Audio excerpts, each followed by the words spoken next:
नमस्कार, city post में आपका स्वागत है। मैं स्नेहा भारती आपके साथ। लोजपा के राष्ट्रीय अध्यक्ष सह जमुई सांसद चिराग पासवान अपने आशीर्वाद यात्रा पर है। आशीर्वाद यात्रा के तहत कल चिराग पासवान कटिहार पहुंचे और कटिहार में उनका जोरदार स्वागत हुआ। जी हां, कटिहार में ढोल नगाड़े के साथ उनका स्वागत किया गया। साथ ही साथ चिराग पासवान मुकुट पहने भी नजर आए और आशीर्वाद यात्रा के दौरान जिला अतिथि गृह में आयोजित प्रेस वार्ता में चिराग ने दावा किया है कि बिहार में मध्य अवधि चुनाव होना तय है, इसलिए चुनाव की तैयारी को लेकर के आशीर्वाद यात्रा निकाल रहा हूं।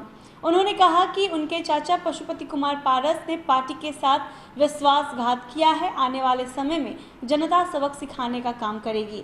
बिहार में मध्य अवधि चुनाव होने पर जदयू तीसरे स्थान पर रहेगी। राजद के साथ गठबंधन के सवाल पर उन्होंने कहा कि समय आने पर स्पष्ट हो जाएगा।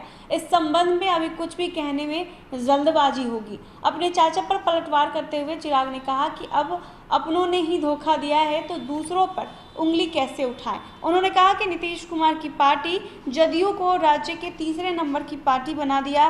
विधानसभा चुनाव में नीतीश को अपनी राजनीतिक हैसियत का पता चल गया।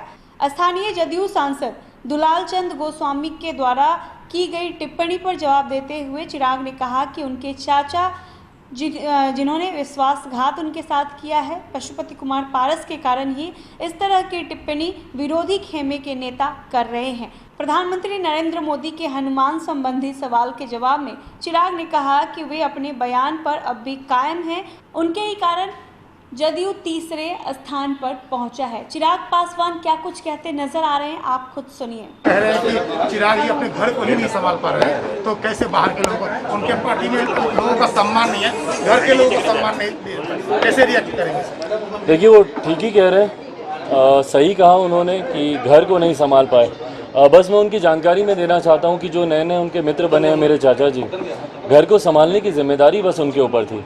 अगर ये जिम्मेदारी जैसे पार्टी को संभालने की जिम्मेदारी पापा और हमारे नेता आदरणीय रामविलास पासवान जी मुझ पर देकर गए थे, आज आप मेरी पार्टी का कोई भी सदस्य देख लीजिए, मुश्किल से मुझे लगता है 2 या 3% लोग अगर आप छोड़ दें जो उस गुट के साथ गए हैं, बाकी पूरी पार्टी 95% से ज़्यादा लोग आज की भी तारीख में लोक जनशक्ति पार्टी, जो हमारे नेता आदरणीय रामविलास पासवान जी के जो विचारों से बनी हुई पार्टी है, आज की भी तारीख में उन्हीं के साथ हैं, मेरे साथ, क्योंकि वो अपने रहते हुए ही मुझे राष्ट्रीय अध्यक्ष की जिम्मेदारी देकर गए थे।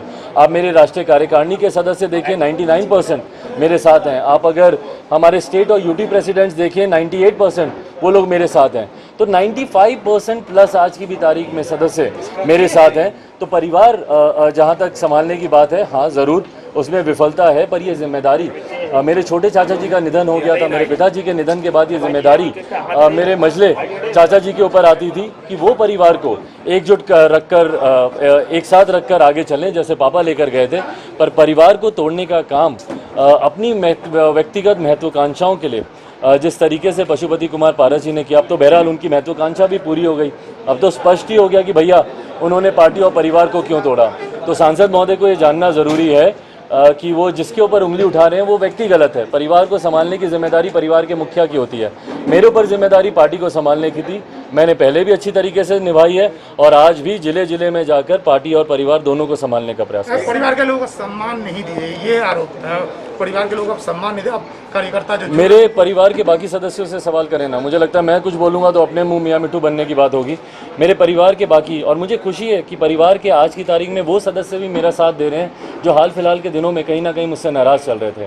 तो अगर उन लोगों का अगर मुझे प्यार मिल रहा है, और इनसे बार बार मैंने एक ही बात कही कि भैया अगर आपको कहीं पे भी दिक्कत थी, कोई भी समस्या थी, बैठकर एक बार मुझसे बात कर लेते ना। सर, एक आखिरी सवाल, मोदी के चुनाव में आपने कहा था मोदी आपके हनुमान है, आप नीतीश ने मास्टर स्ट्रोक खेला, आपने उनको नुकसान कराया सीट का, क्या उसी का ये सारा पॉलिटिकल गेम है? देखिए, बदला तो लिया ही जा रहा है।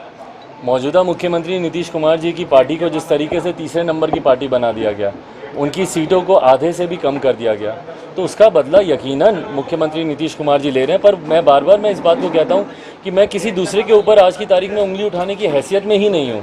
क्यों? क्योंकि मेरे अपने ही लोगों ने मुझे धोखा दिया। अगर मेरा परिवार मेरे साथ रहता, मेरे अपने अगर मेरे साथ रहते, तो किसी दूसरे में हिम्मत नहीं थी कि मेरे परिवार या पार्टी को तोड़ पाता। तो सुना आपने चिराग ने क्या कुछ कहा। चिराग का साफ कहना है कि जब अपनों ने ही विश्वासघात किया है तो मैं दूसरे पर उंगली कैसे उठाऊं। अगर आपको ये खबर अच्छी लगी हो तो हमारे चैनल को जरूर सब्सक्राइब कीजिएगा, फेसबुक पेज को भी लाइक और फॉलो कीजिएगा। धन्यवाद।